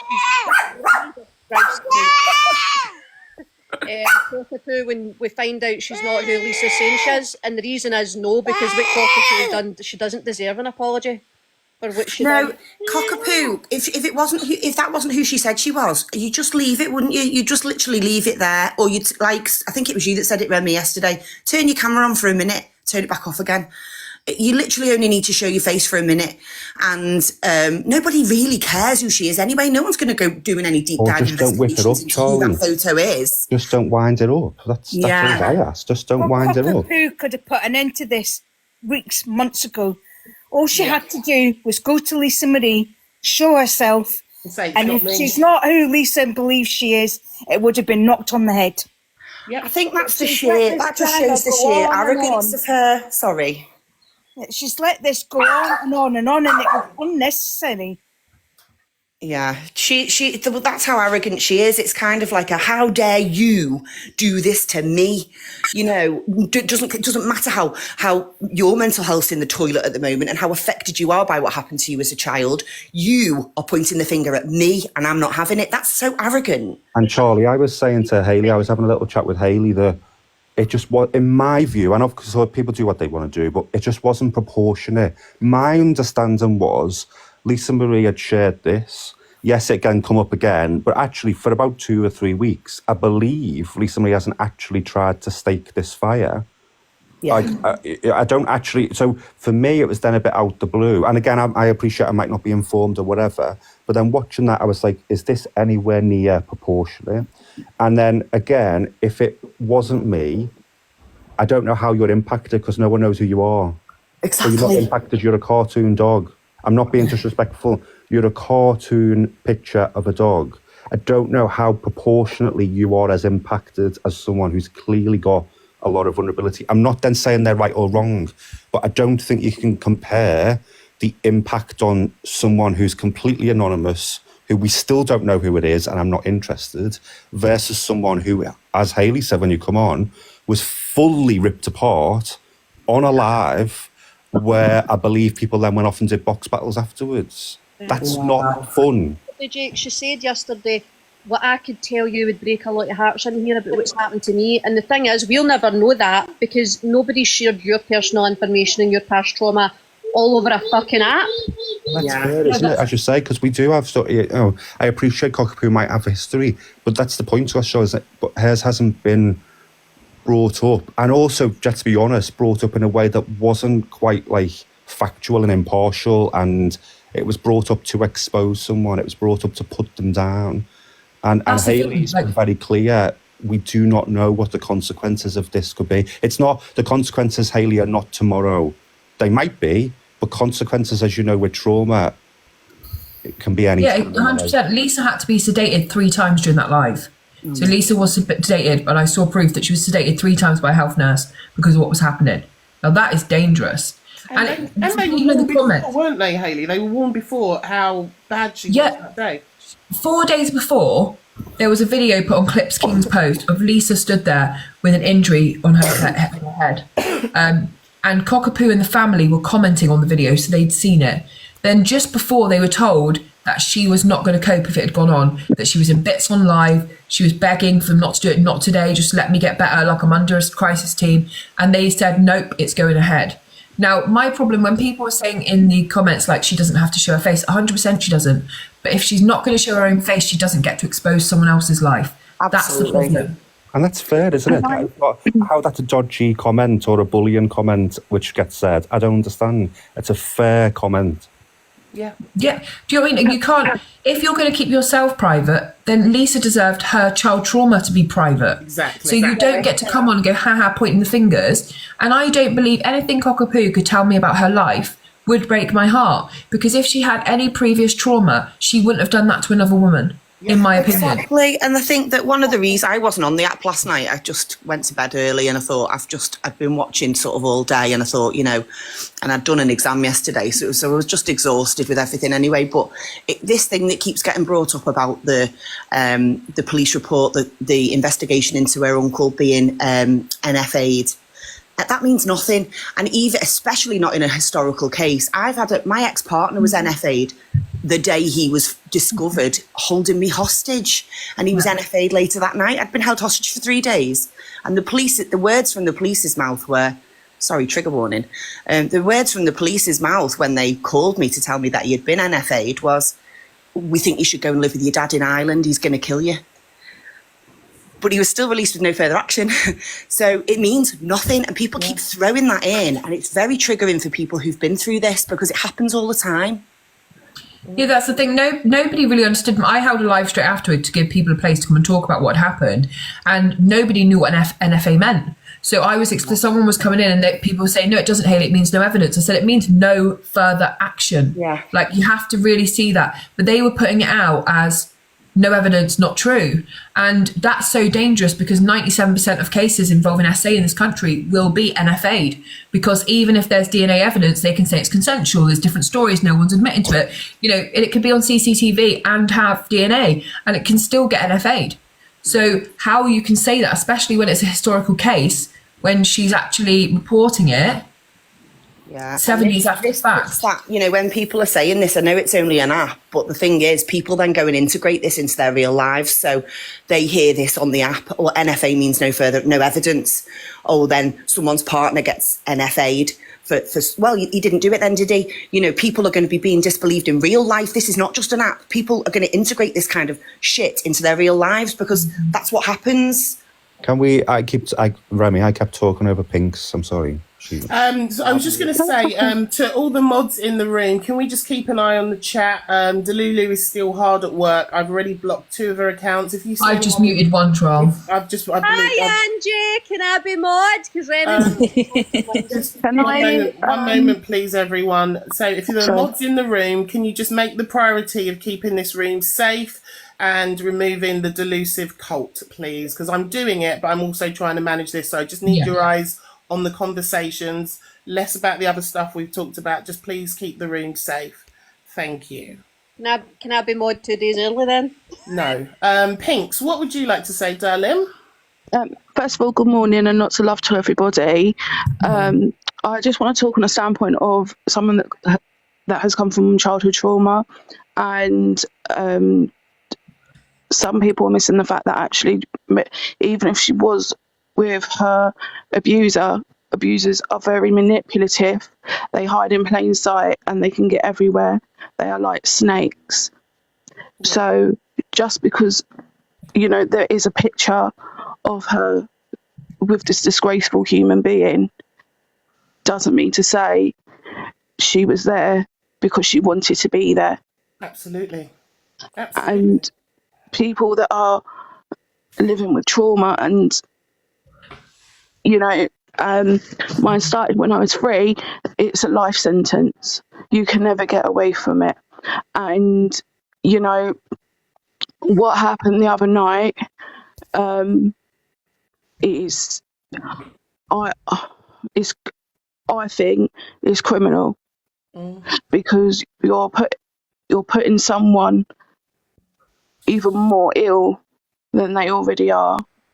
She has seizures. I have seizures. This could affect her. Well, it is affecting her. It's affecting her life right in this moment. And her life isn't for views. It isn't for a TikTok app. It's someone's life. She's a human being. Yeah. And she's been treated like she's a piece of shit, and she's not a piece of shit. No. Definitely, Pinks. And I've been just talking to Hayley a little bit about this, Pinks, because what I get really irate about at the moment with TikTok is with trauma, with mental health issues, there seems to be this sort of threshold of, oh, we like that. That's sort of, yeah, we get that. That's mental health. Oh, no, but that's not. No, that behaviour's not. No, that can't be mental health. That's not good. That put the card away. And trauma and childhood experiences, adverse childhood experiences, all affect our brain, the way we think, feel, behave, what we do, our behaviour. And people are saying, well, you know, what if she made up those messages from Cockapoo? Well, I personally, and I don't have all the details, but I wonder whether someone who was whipping up the situation created a Cockapoo account and started messaging Lisa. That's my assumption of what might have happened there. If that message wasn't from Cockapoo to Lisa Marie, there are plenty of trolls on here who set up accounts. But what I found fascinating, which is why I want to come back on Pink's point about like the trauma stuff, is things are so binary. You seem to be, well, what about Cockapoo? And that means then that we must be fully on Lisa Marie's side of endorsing everything that's happened. Why can it not be multi-layered? Why can there not be depth to quite a complex situation, which means that it's not eye for an eye? So it seems to be that people are saying, well, if she's lied about Cockapoo, well, does that mean everything's on the table? Everything's on the table. No. We just do whatever we need to do to now get one back over on someone. That's not a nice world to live in. No. And Jake, you know, the thing is, when, like we say, when something's happened from young, and it changes how your brain functions, because you're on a flight and fight at all times. Yeah. You're on a defensive. You're on, when is the next attack, or when's the next I'm fine. It just you know, when's the next? It affects everything, doesn't it? Relationships, dialogue with other people, jobs. Yeah. The thing, and also everyone has mental health, but mental health and mental illness, there is a distinction between that needs to be. Obviously I'm not a doctor, I don't know what Lisa Marie's is, but I can tell you mine, and I'm not ashamed of it. Obviously I wish I didn't have to deal with it, but here's something I have to deal with every single day of my life. I have OCD. Because of what happened. I feel dirty every single day, okay? And I have PTSD. So something like what's going on here, even a little bit. Can someone stop for a second? You do not ever refer to yourself as dirty. What someone did to you does not make you dirty. We were abused. Oh, Rebecca, sorry, by the way, I completely agree with you, but I think Pinks is describing that the obsessive thoughts or intrusive thoughts about feeling dirty. But I agree with you that she's clearly not dirty. But the problem with OCD is it's telling you stuff that you don't want to hear, isn't it? And that's where you need to speak to your brain every day. Remi and Hayley when those feelings come into your mind, because you said a second ago as well that what happened to you as a child has marked you and everything. And whilst you say mental illness and stuff like that, I think you might have complex PTSD, which is... Rebecca, just respectfully, can we let Pinks finish and let her just say what she wants to say, okay? And I'll I'm just going to drop down. Remi, thank you for having me, and thank you everyone, and thank you everyone for Charlie. Thank you. Bye. And Loz, I dropped you just so I can bring some more people up. Thanks for being in a box, Loz. I appreciate you. Sorry, Pinks, do you want to carry on, darling? Thank you. I'm diagnosed. As I said, I'm not ashamed of these things. Obviously, I don't want them, and I have to live with them every day. But like Jay said, they're intrusive thoughts. I can't stop these intrusive thoughts. I can work on them to try and reduce them. I mean, I have loads of other things. I'm just giving like carry on. It's an good. Example of it, and as I said, I have PTSD and anxiety depressive disorder. So with what I'm saying with a life sentence is, sorry, I've gone off track a bit. That's now going to live. I'm with that all of my life, because one trauma that happened in my life then became another trauma because of what that did to me. My mum then felt guilty. She became an addict of both substances. And sorry, very trigger warning, I'm sorry if it upsets anyone. Throughout my childhood, she she tried to do things to herself, and she managed to do that as an 18. And there was some other stuff as well. Well, I'm not going to say on it because it is too much for me. So I'm not going to put that all on you. But I just wanted to try and explain that from one trauma does come another trauma, and it does come another event, and you're just trying to stay alive. And the thoughts, and it's fight and flight. And I just wish with my whole heart to give Lisa Marie all of my love, and to anybody else that's dealing with that. And I'm gonna go. I don't want to take up any more of your time, but thanks for listening. Thanks. You're not taking up anyone's time. Sorry, Remi, I just hear that, but thanks, you're not taking up anyone's time. It's incredible. The compassion and empathy that pours out of you is just amazing. But it's just so sad that you've been through what you've been through to be then showing that, Yeah, we're so proud of you. We're so proud of you for being so vulnerable and open. You shouldn't have to bring this to the app to be able to speak for someone but Lisa Marie, but you're so brave to do that. Honestly, I'm so sorry that anyone ever hurt you. It's just thank you. Like when I feel when you people say hurt people, but I don't always think that's true, because I'm very hurt and I don't hurt anybody. It goes one of two ways. It's only some people do. Some people grow up to be abusers, some people definitely don't. Some people use it to trauma to give themselves wisdom to be a better person and be more empathetic, and you obviously have done that, and you should be so proud of yourself for doing that. And as Betty said in the chat, Pinks, I don't know if you just want to take, please don't, if you don't, I'd like you to not drop if you don't mind, but if you want to take a break for a minute, because Kiki always brings wisdom, and I know she's popped up for a reason. So. Don't know about wisdom, though.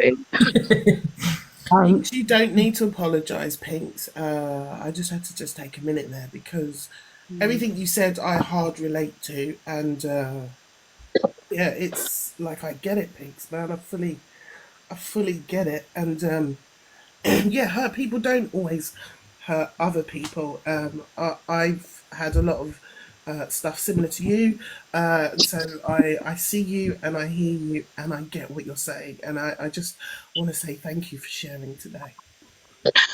Thank you for listening to me, and I'm really sorry that if you or anybody for anybody, you and anybody that's gone through stuff like that. And I just want to send love to you all, and I wish everyone well. I do. I wish you all love and good things. I do. But what you're doing, Pinks, is you're showing people that you're not alone and they're not alone. Remi's just shared her story there that obviously is inspired by hearing from yours. And I think obviously the reason you popped up is about that it's real, as you said. It's not like people say about coming off TikTok or whatever. Should you just not have a life in case people do these things? People should just start being nicer to each other. People should just not be so bloody hurtful.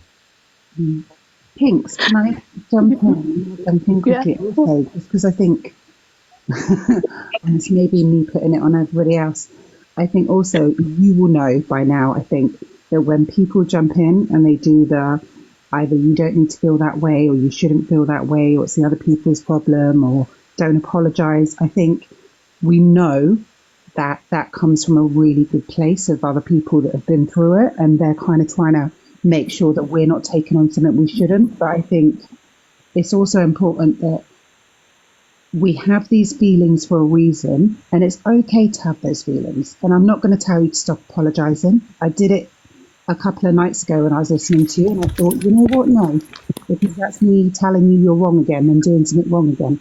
Whereas I know my intention is to tell you it's not your fault, but it doesn't always register that way. So I'm going to apologise for telling you to stop apologising. For a start, you are perfectly, everybody, even though people can relate, every single person is different. The way we deal with stuff is different. So we're all allowed to process in a way, and it's okay for people to give us ideas because people are trying to be supportive and they're trying to share things that work for them. But not the same. The same things don't always work for everybody. So I just don't want you to take on anything in a way that maybe it's not meant as well. So you deal how you need to deal. You are never taking anyone's time, like Jake said. Like I said, I've been watching you for a few days now when you've been talking on this, and I think you're absolutely amazing. Definitely. Everybody can do that. Yeah, and also I just wanted to say, I'm sorry, I'm reversing a little bit now because we were talking about something else before. We've got to get out. Is Remi okay? We'll look after Remi. He's hiding as some sort of stars in the universe, it looks like. Is that what your filter is, Remi? Yeah. Remi's very good at, I've noticed, at knowing when to take herself away for a second. It doesn't mean she always even has to abandon a full conversation, but she knows when to just take a little step back, go get a glass of water, do something, which is an absolutely amazing skill to have because not everybody knows how to do that yet. Thank you. But yeah, I think also I was just going to say we've got to get out of this mindset of what I call, there might be a technical term, Jake, that you know, but I call it the perfect victim, where you have to be a certain type of way and present a certain type of way for that people. Society approves. Yeah, because most people that have been through this, whether we call you a victim, a survivor, or anything else, and even with that, everybody's going to choose their own. I don't like the word label. I'm trying to think of a different word. Their own definition.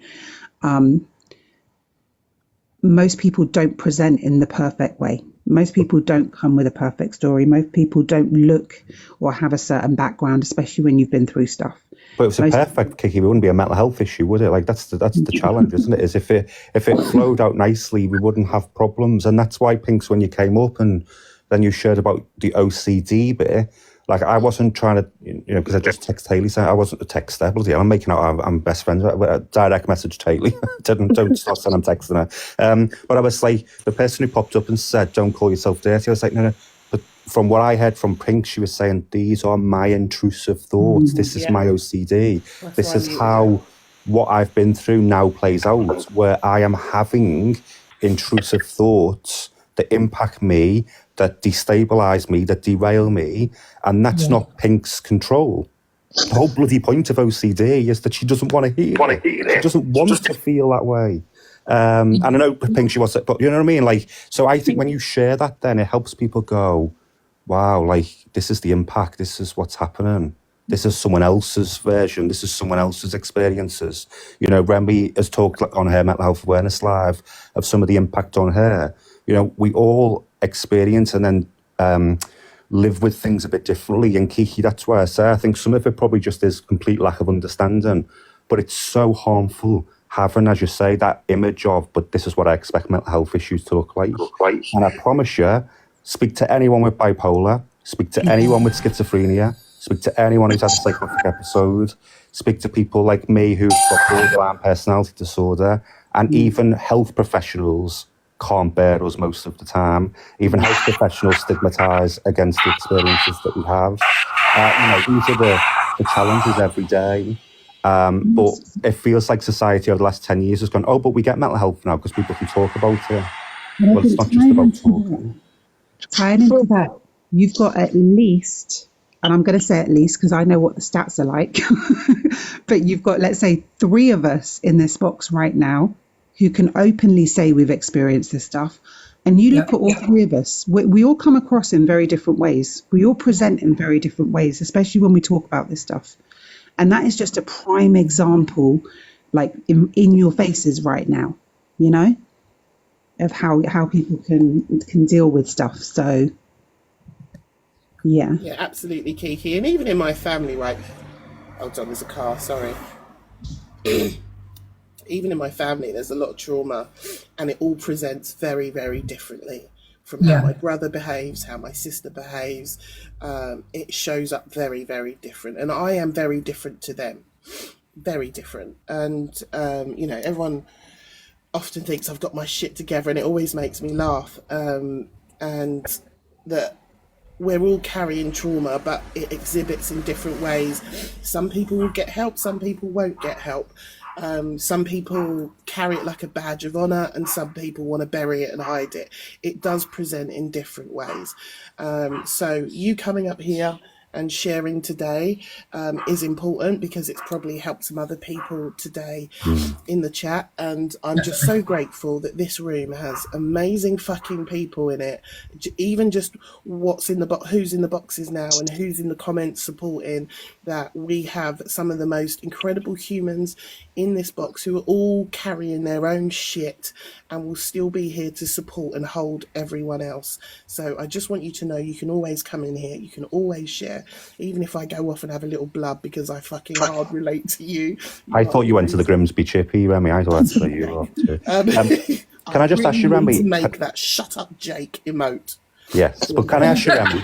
Because what I find really interesting, Remi, what you say is, and we try to not use the word, but people do talk, don't they, about high functioning depression, 100%. High functioning mental health, high functioning autism, and it arguably belittles people's lived experience of the issue. And I remember sitting in a GP once going, do you want me to just try and not be functional anymore? Do you want me to stop trying to keep my head above the clouds so that I can get help? It's unbelievable. I just wonder if it's going to be interesting to have that type of discussion to keep expanding on this stuff. Yeah. It's literally like you have to be fully broken, crying all the time, sobbing. And it's like you can still carry trauma. You can still be depressed. You can still carry your PTSD and still function. You can do all I think it's like not shutting down other victims as well a little bit. Like just because you feel a certain way, it doesn't mean everybody else does. And I think sometimes like Pinks was so like vulnerable and was like, these are my thoughts, this is what I'm struggling with, to get across really what she was struggling with. So to say to her, no, you must not feel that way, like this is something ingrained in her over years and years and years, and actually we can turn those thoughts, but we must let her air them first and talk on them and say, this is the reality for me. So to say to her, no, you're not, and you mustn't feel that way, like that doesn't stop her brain making them thoughts. 100%. And Pinks, I don't know, because obviously the challenge when you're in the box is you can't bloody read the comments, but you've got so many people now sharing their mental health experiences because you've come up and been open about yours. And they're very powerful. I'm scrolling through them. And Manchester Cat has just made a really good point. Sorry, Pinks, to overtalk you. Manchester Cat says, masking is real, 100%. I've literally masked my whole life and is used to protect ourselves from further trauma. That you couldn't have written a truer sentence. Absolutely. Sorry, Pinks, go on, darling. No, it's fine. I just wanted to my intention was just to get other people to think of, not to be just make it black and white. There's reasons as to why that Lisa Marie would have or could have been around this person, and and to really understand what grooming is, because I'm 37 this year, so it happened when I was 3. All of those years ago, it wasn't to do with computers and all of that technology. It was real life grooming. My mum would take me on the train to get me to sleep, and then she met the train supervisor, and that's how it all happened. So I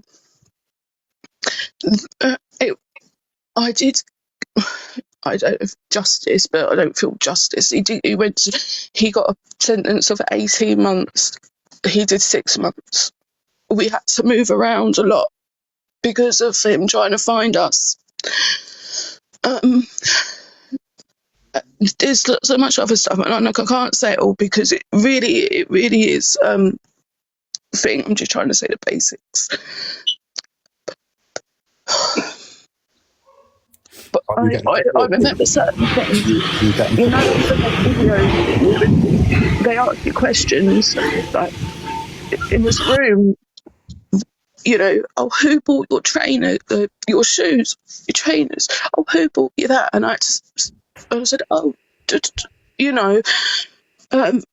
So that went into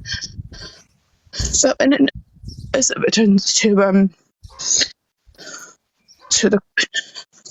the court.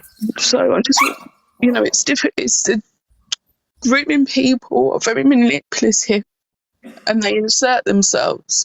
They make themselves be like that you can't live without them, kind of thing. Does that make sense? We really need harsher sentences for these people because they get away with so much, and it shouldn't happen. I think that 100% makes sense. I've also, unfortunately, with what I do and my just pure interest with this topic, probably because I was trying to deal with myself, I've had the unfortunate or misfortune or fortune, whichever way we're going to look at it, of talking to some of these predators to try and understand. And you're never going to understand it, is what I've realised, because I just can't think the way they think. So I completely get what you're saying about the way they work. I think also, while we're saying that obviously we shouldn't let people tell us how we work through our trauma, like I said to you earlier, I completely recognise there was the lady that kind of jumped in the box before where we were like, no, don't tell her what to do. I recognise that phase where you just want to protect people and you don't want them to think, you know, it comes from a real place of like care and passion where you hear somebody call themselves something or say something about themselves and we're like, no.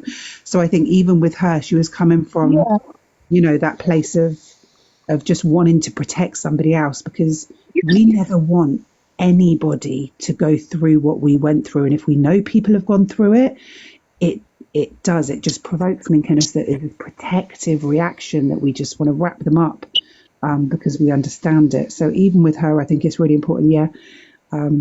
Kiki, I completely agree. That's definitely a challenge. It's from a good place, but I suppose the issue is it just lands quite harsh. So, exactly. Remi, I'm just sorry. I'm going to go now, but thank you to everybody. It's a lot for me to listen and to take it. To be amazing and all of this stuff, because I don't feel amazing. Do you understand? It's just my life, but I appreciate you saying that, and it's just hard for me to take on those kinds of compliments and stuff. But thank you. I'm the same, Pinks, and just thank you for coming up and sharing today. And know that we see you, we love you, we've got your back, and we're here for you 100%, all of us. I'm there for anybody too, and just thank you to Remi. You know, he said at the beginning, don't come up and tell you love the platform, but I actually do love your platform because you are safe, and if something isn't right, then you stick to that isn't right. Yeah. And so like, thank you for that, and thank you to everyone that's listened. I'm so sorry. Everyone go and have a cup of tea if that's what you like. But I was just going to say, can you try and get some self-care? Because I think the problem is it's quite hard, isn't it, to dig in so deep and to talk about this stuff and then to just carry on with your day. So if you can try and get some support or self-care, I think it's really important. Yeah, Jake's right. Make sure you surround yourself with family or friends so you don't feel lonely. Yeah. Thank you. I will. Thanks, Remi, love. But if you could just remove me from the building because I can't get out of these boxes. Remi, I put the poll up, but I can't see it, so I don't know if it's worked. But I've tried to put the helplines in because yeah, it's been a lot. There. So in the top there is a poll and there's some helpline numbers if anybody does need to access that support. Thanks, Debs. Yeah, the poll's up there, Jake. Thank you. Sorry. Just for the record, I don't love any of you. I don't know you, but I like some of you. Excuse me, you've got a Martha account for me. I don't know if that's not love. That's not me, Jake. But Remi, as well, you shared your story there, and I know you're saying, look, I can just put a filter on and I can carry on with the box. But I get from what I've gathered from you from the last 2 or 3 weeks is that you do put on quite a strong show. Yeah. But when you are hitting vulnerability, I do see a shift. I don't know. I don't know how to describe it. It's not like a vulnerability, but you just seem to shift. And I just hope that you're okay, because I know you want to talk about this stuff, but it's still heavy. Yeah, no, I'm all right, darling. I'm okay. Honestly, I'm good, and I have things that I do that balances me out, and but it's important because it's important to hear this stuff, and it's important for me to deal with stuff that I'm dealing with too, and I do have support, and I do have mechanisms after myself as well. So thank you for checking in, Jake. I appreciate you. Remi, do you want me to come and stay with you for the weekend? Absolutely oh God, no! Imagine Right, we got Amber up here. Amber wanted to have her say. Amber, what do you want to say, babe? Are you there, Amber? Sorry, I'm having trouble with mic and traffic at the moment. Oh. You can ask someone quickly first. All right, okay. Gemma, hi, darling. You popped back up again. What did you want to share? I love. I was just popping back up just for basically the lady that dropped down. Just to make, if she is still here, just make her aware that there wasn't trying to silence her in any way, and we could see that what Pink was saying was resonating with her, and that it is a safe space, and if she did want to pop back up at any point, then she'd feel free to do so, but it wasn't an attack on her, so please don't take it that way. Yeah, that's all I wanted to say quickly. Thank you, Gemma, and I appreciate that. Thank you, Bob. And that's why, Remi, again, another thing, like I said, that Kiki clarified was that the person who did come up and say, please don't call yourself dirty, like, I definitely completely agree. She wasn't coming up to be horrible. Oh, no. It's just that what was really interesting was that she was saying, I'm not saying I'm dirty, I'm saying these are my intrusive thoughts. Yes. And this is where it helps people to understand how it's different. But it's interesting because with the stigma stuff, I'm in loads of mental health groups on Facebook of people with personality disorder, like I've got PTSD, whatever. And even in that group, Remi, I see people say, oh, just man up, be strong. And I'm like, oh my God, it's so harmful. It's so harmful to say to a man, well, just man up, be a man, just, be strong. Yeah. Because then you're telling them you are not fit enough, you're not strong enough, you're too weak. But I wouldn't think, oh my God, what a vile, horrible person you are. I can see they're trying to snap them out of it. They're trying to go, come on, lift yourself up. Yeah. It's just not how mental health works. No, I agree. And I didn't think she was coming to say anything bad, but when there was sort of a comment about diagnosing her, I think you have this, I just muted it because I was like, this is not what we need right now to hear. But I don't think the intention was bad at all. I just, But I just think the topic's interesting because, as Kiki said, it's a strong desire. Is that you hear that, you want to get up and you want to say, come on, like that's, don't think, don't feel dirty, don't, but just, as Kiki was saying, it's better than me, but we all experience it differently. Remi, you talked about different personalities and stuff in your family, there were different ways people show. But yeah, I just think it's interesting that, as Kiki said, I definitely think there's a view of what society likes about mental health issues and what it doesn't. And then language massively revolves around all of that as well. Absolutely. And I think the thing that got me the most with Pinks was about the intrusive thoughts. And I know she was saying she's got OCD. I've got severe anxiety. And so for me, it's the intrusive thoughts. And they can be 100% debilitating, where I can't leave my house sometimes because of the intrusive thoughts.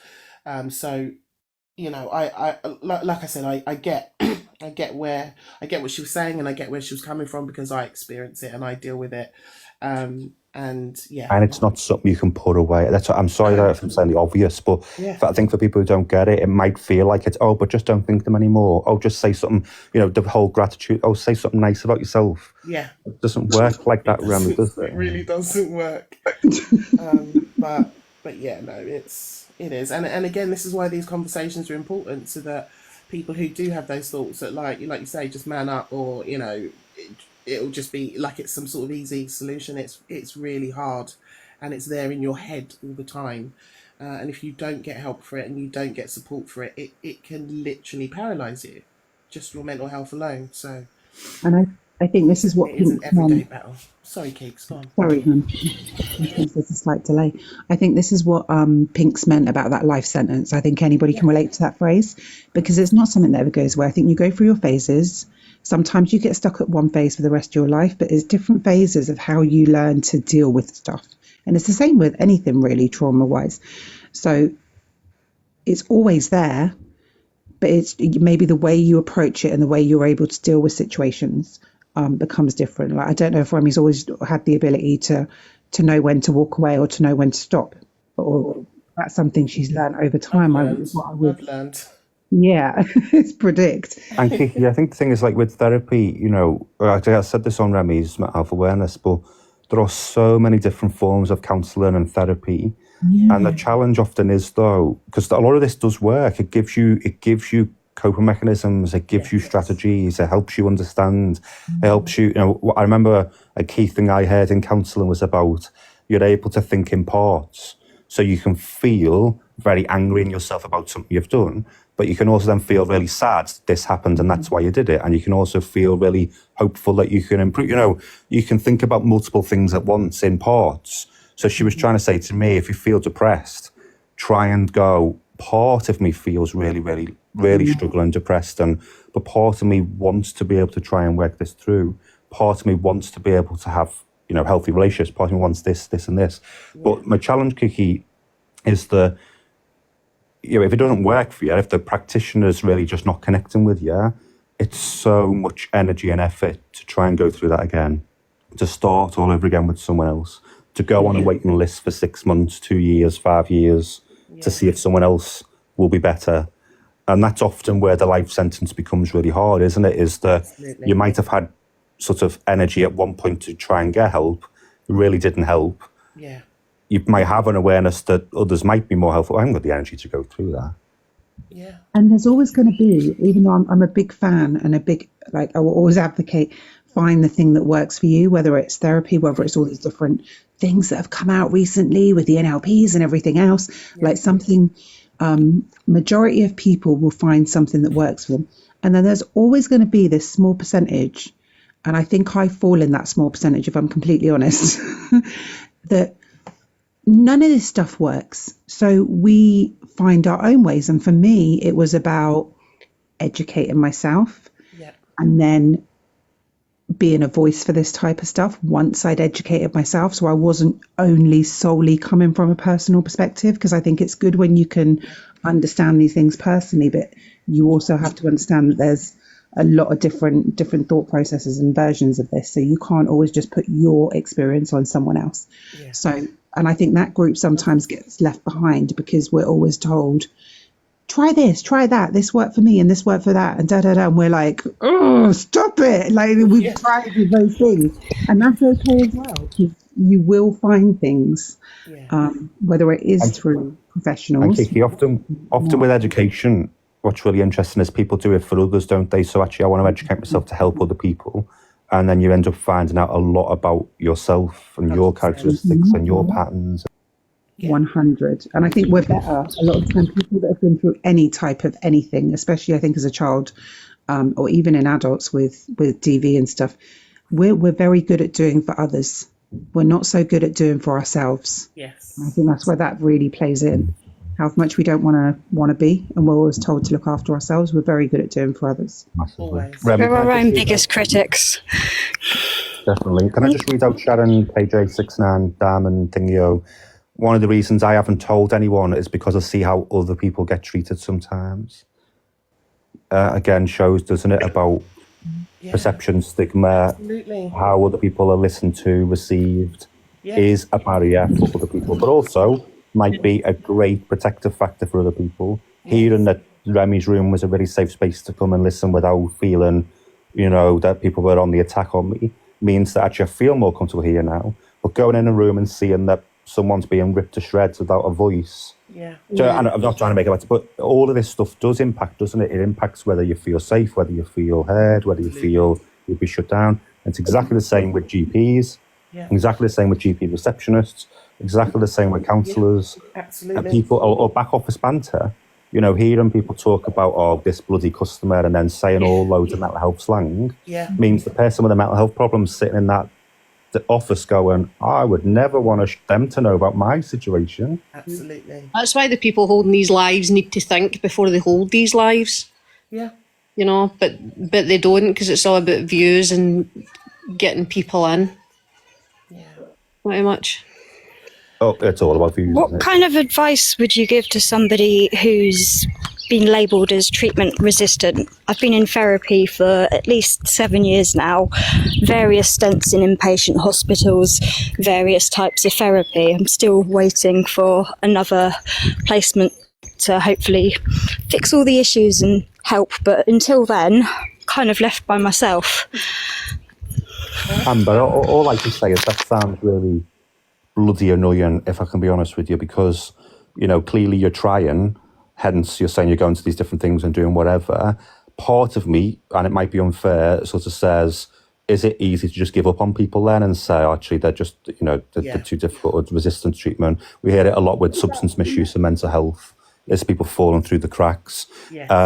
I just, there's definitely a lot, Amber, around trauma-centred care, trauma-centred support, and not, because someone's put in the chat before, loads of people put in the chat about, I'd go to a counsellor and they'd say, we can't talk about trauma, we can only talk about the depression, or we can't talk about the substance misuse, we can only talk about the anxiety.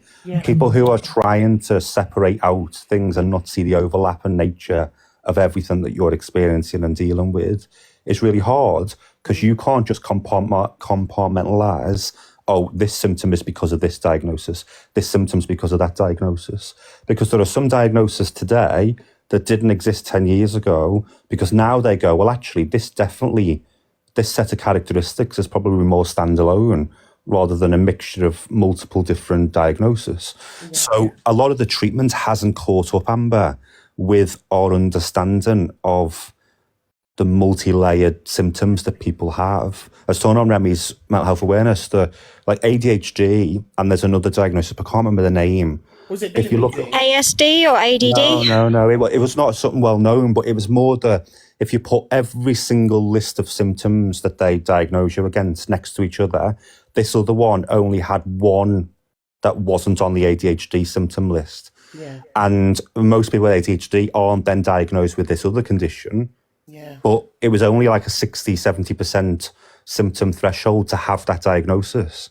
So again, I'm trying to say, like, you've got all this stuff about, we think this group of symptoms fits over there, this group of symptoms fit over there. And then a lot of counsellors and practitioners base themselves on a diagnosis. We help people with depression. We help people with PTSD. We help people with an eating disorder. But as people say in the chat, most overlap. So it's about trying to find support that is person-centred, ideally trauma-informed, which is more about you tell me, we talk through what you are going through, and then we mould the services around your experiences, rather than your experiences need to fit into my small mould over here that I'm here to talk about today. But I would say that please try, because I know it's hard to not feel dismissed by things like treatment resistant.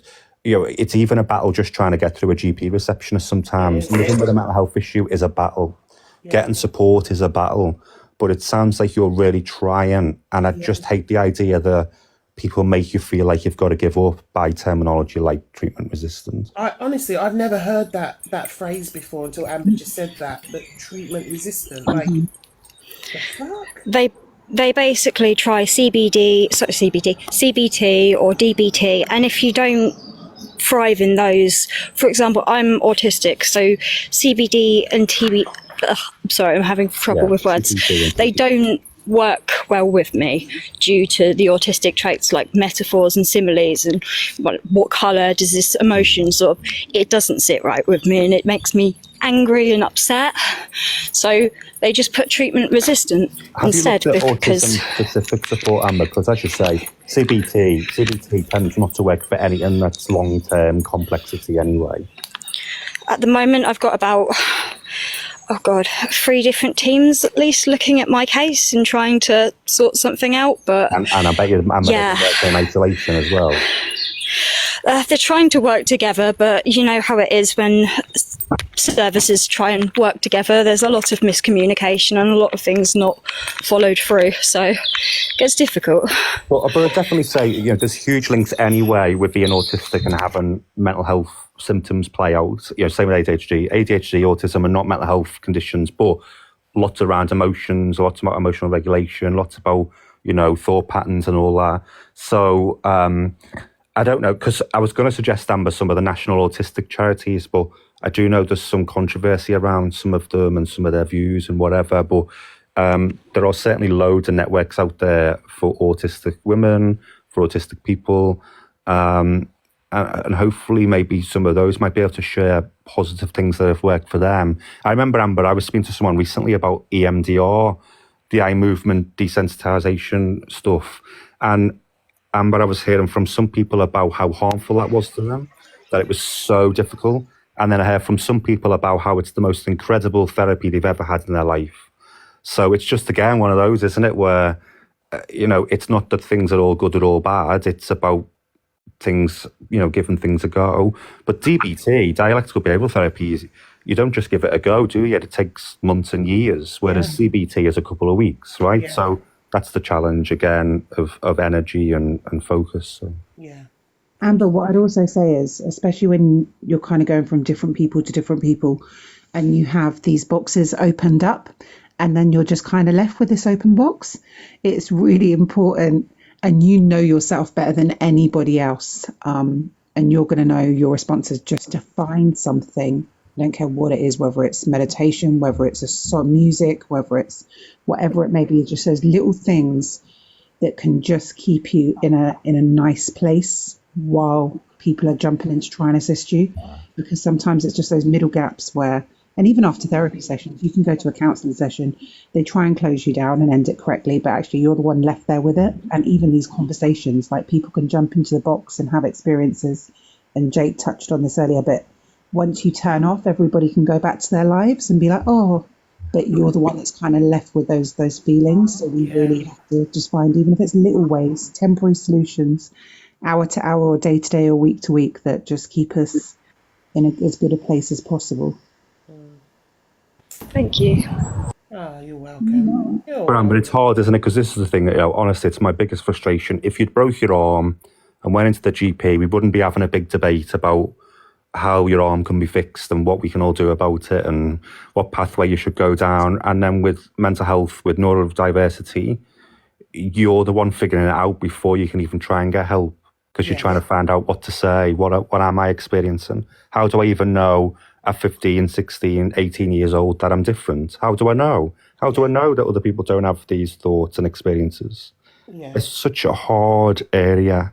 And the more healthy awareness we can get out of, these are my lived experiences.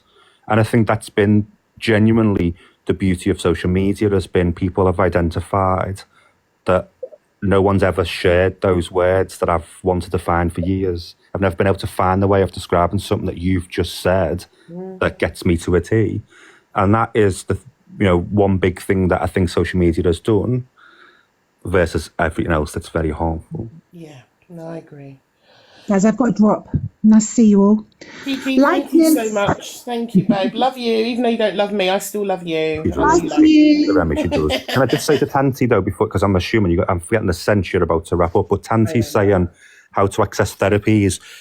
Talking therapies are self-referral. Every single area, I know in England for sure, but I do know Scotland and Wales have talking therapies. But in England, they're all called NHS talking therapies. They're run on a county-wide basis. So I'm in Hampshire at the moment. I'm from Merseyside. Merseyside is one, Hampshire's one, Berkshire's one, etc. Just search whatever your city or town is, and then talking therapies. But actually, I'm saying that if everyone who wants talking therapies or help calls 111, when you go through to 111, it says number 2 for mental health. There are genuinely trained mental health professionals on 111 number 2. And most areas, they can book you in for talking therapies. They can refer you over. Some of them can refer you to your GP as an actual booked appointment. And on Amazon, there are some self-help CBT type books, cognitive behavioral therapy, self-led books. But talking therapies is free. You phone 111, press number 2, or Google your area and talking therapies, and yeah, try that. There are waiting lists for some of them. Some of them prefer you to do it online before you do. There's all these different rules, but talking therapies is self-referral. Jake, thank you so much today. You've really been a great support in the room, and you've helped a lot of people today. And I appreciate you. And I've given you back your mod powers. Ban Scottish Doll. Let me do it now. Let me get rid of it. No, I've done Scottish Doll. I've also made you a mod. Oh, God. What? Because you behaved yourself today. I think Miss Remi's not well. I think Miss Remi's not well today. I've got to go to a kids' party, but that's just made my day. You two have both behaved well today, so I've given you back your mod powers. Was that condescending enough for everybody? Well, I'll just abuse it on Monday. But No, Remi, but honestly, honestly, I know I keep saying it to you, but I think you have the opportunity, and it's not your responsibility, but clearly people feel safer to have discussions with you. Yeah. And I think there's a power in there being an opportunity for education there. Yeah, loads of other people like to do mental health awareness stuff, and I don't think they've got I want to say credibility actually, but I don't think they've got credibility, but I don't think it's safe either. Remi's not just lying back in her bed like this. And letting it be a fucking free-for-all. Yeah. But do you know what I mean? Like, Remi, I said, I don't think it's your responsibility, but I think I get you, Jake. I get you. I hear you. It'd be a massive, massive help to people if you do. Yeah, definitely. No, I hear you. And honestly, thank you. You've been brilliant today, and I'm really grateful that there are so many of you who work in these industries and know lots more about it than me. I obviously only come from this from personal experience and trauma and all that stuff, so I 100% can empathise, and I get it, and I've had therapy, so I'm high functioning, but it makes my life so much easier when there's people in the room who can genuinely say the right things and support people and direct people. So I do appreciate you for giving up your time and being here as well. It means a lot. Thank you. Thank you. Thank you. And Scottish Doll, you little shit, what do you want to say before we shut? I'm so happy. I want to say that I want one more. I feel bad because it's been quite sad, but I'm happy. I don't know why I'm equivalent to Scottish Doll right now. What did you say you want more of, Jake? I said I don't want to be equivalent to Scottish Doll, so if someone gives me a puff or a rose, I can drop immediately. Right, can someone just send this little shit on the stage a gift, please? She's got 47. Thank you, I'm gone. Thank you so much. Thank you. Oh, I'll wait then. Is it a universe? Is it a universe? This is bullshit. No, that's not happening. Why don't they have a little We're doing a box emoji? Battle now. I think this is a box battle. I wish they had some poo emojis that I could send to Jake. Oh no, but I'm only messing. Everyone's starting. I'll stay for the rest of the day. Thank you. It's just that Scottish Doll isn't, Scottish Doll. Yeah, I can't be equivalent to Scottish Doll. Hold on, no, I've got to give Scottish Doll something now. Hold on, let me get her thing up. Hold on. Taking the piss. I've got to be fair to everyone. Remi, end the live as soon as I go above. As the minute I go above, just end it. No. Oh my God, are you taking the piss? I'm not coming in again. Wait, I'm just trying to empty my account. Hold on, there's not much left because I ain't recharged. I need to recharge. Piss out of me. There we go. There we go, Jake. I'll give you Thank what's you. left. No, I'm I empty. I'm orgasmic there, but it just stopped. I'm trying to win Anyway. a box battle here. This It is looks really like important rather than being a parent. Anyway, I'm going to All go. right. Thank you. Thank you all for being here. Thank you everyone who sent gifts and subscribed today. I appreciate every single one of you. There is still some support numbers up there on the poll. Yeah, we'll be back. We'll be back soon. I'll probably pop on live later when my daughter abandons me again. Just have a good weekend. Protect your mental health, everybody. If there are rooms that are triggering you, just leave. Don't sit in them and absorb them. And just please, everyone, take care of yourselves and have a great weekend. And I love you all. Bye, everyone. Bye. Bye. Bye, Scottish Dad. Bye, Jane.